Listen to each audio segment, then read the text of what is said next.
বাবা তোমারে তো মনে করো এমনি দেখা যায় একবার ফরেনার গো মতো ওই দেশে মনে করবো তোমার দেখলে মনে করবো ওই দেশে তোমার জন্ম। আর টাকা মনে করো তুমি এক মাসে বেতন পাইবা তোমার বেসিক স্যালারি 60,000 টাকা আর ওভার টাইম ওইটাই 40,000। মুট কত হইলো 1,00,000। তোমার টাকা খাইবো মাইনছে।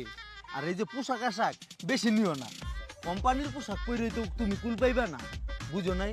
জুতা প্যান্ট শার্ট মোজা চশমা সব কোম্পানি দিব তোমার। আসলে এত টাকা কামামু? আসলে মানে টাকা পয়সা কই রাখবা, কোন ব্যাংকে রাখবা, ওই ব্যাংকে 10-12টা অ্যাকাউন্ট খোলো। টাকা পয়সা কুল কিনারা পাইবা না, বুঝো নাই? এই যে দেখো ওই যে বাড়িটা দেখছো, ওইটা মনে করো ওর 6 মাস আগে পাঠাইছি বিদেশ। আর এই যে এইটা মাত্র 7 দিনে ওরে পাঠাইছি। তাহলে কামটা করছি কি, খালি টাকা 7 দিন ও কামাইছে 9 লাখ, বুঝো নাই? তাইলে সবকিছু তো বুঝলোই নাকি?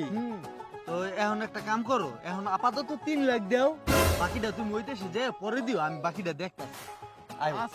আহো। এভাবে হাজারো যুবকের টাকা ভুল বুঝিয়ে খেয়ে নিচ্ছে দালাল নামের খানপোলারা।